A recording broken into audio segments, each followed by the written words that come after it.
Hi there, my name is Tim Akers, and this is a tutorial on how to make a slider. And there's my parts.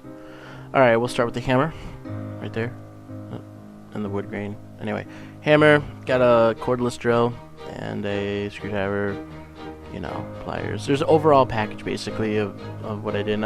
Everything is laying on a pizza box right now. But, yeah, so we'll start with this. That's the EMT. Those are the packs that those things came in. And it actually came with 5 of them, and I'll show you where the 5th one went later.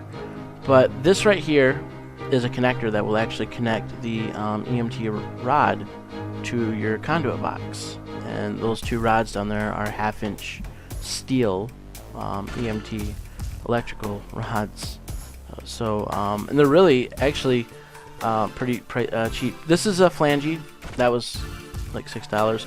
And then this is a modified flange, which is about $6, and then I'll show you. I'll talk about that later.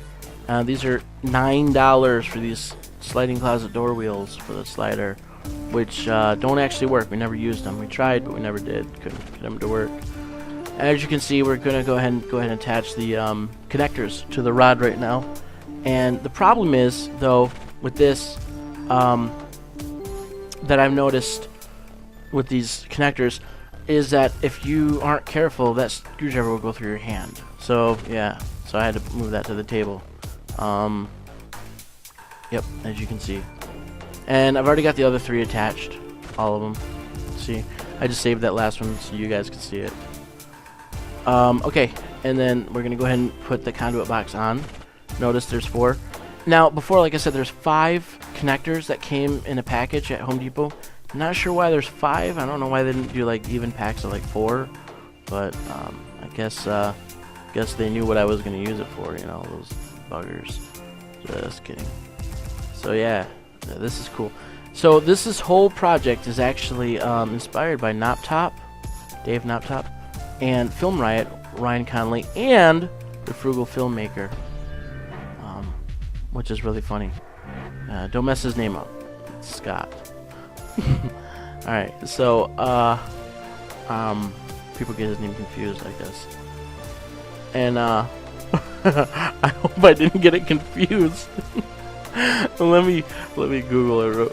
You know what? Forget it. I don't, because some people call him Steve, some people call him Scott, and it's been a while since I've seen his videos. But anyway, Frugal Filmmaker, check him out. He's really cool guy, and Knoptop is pretty cool.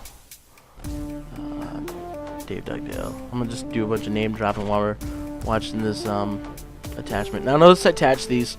This was actually really easy to attach, and then oddly enough, I'm not really a huge hardware guy like this, so I don't really have a lot of. I actually had to buy. See, there's a drill bit down there, screwdriver drill thing. I actually bought the cordless drill also last night. So I don't have a lot of stuff on hand. I actually had to buy almost everything. The only thing that I had on hand was that screwdriver and those needle nose pliers, which I'm going to tell you something. If you got a chance to not use needle nose, yeah, don't use needle nose. They're a pain in the... So, okay, we got this, but notice how it's all bent and everything. We have to actually loosen one end up a little bit and then retighten it, and then it'll straighten itself out. But, yeah, so... we're going to go ahead and do that right now. And so, a couple more names I'd like to name drop, just so I can do cool cinematic shots like Luke Newman at Newman Films. Check it out. Just, you know what? Tell you what, looking who I've subscribed to, and I'd say probably 90% of who I've subscribed to are DSLR filmmakers and connoisseurs. Whatnot. That's not even a word, whatnot. Is it a word? You tell me. You check it out. Alright, and then right here, this is really cool. I bought a large conduit box, and then I took the flange, and I went ahead and I bought self-tapping metal screws, and yeah,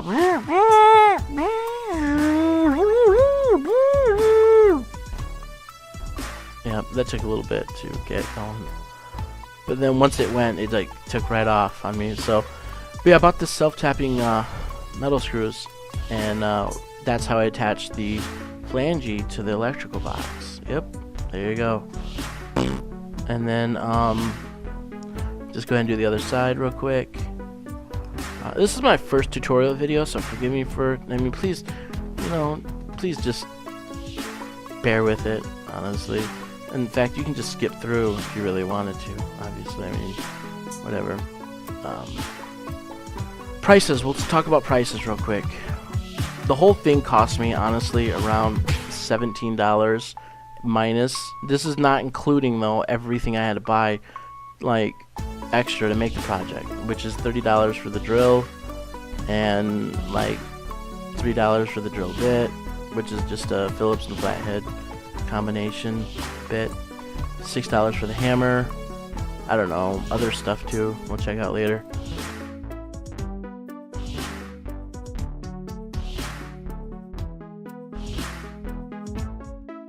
And here's the finished product right here. Alright, I'm gonna go ahead and just explain this real quick. We went ahead and put it all together. The wheels, the slider wheels, never worked. So, trying to figure out how to do it, my wife and I were looking at it, and I said, hey, is there, you know what, it's the same type of conduit box, why don't we just run the rods through the conduit, the big conduit box? And she's like, that's a good idea, but what are we gonna do about the scraping noise? Metal against metal, gotta love that on the ears.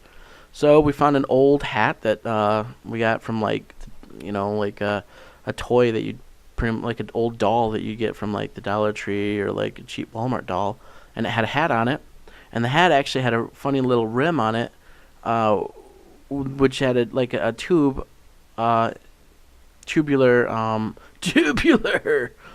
inside of it. So we cut that out, and it was perfectly, it just worked out perfect. That the inside of that was, we ran the rod through that, and then, or ran that through the as you can see, Boop! Enjoy the rest of the video. I really don't know what to say. And there you go.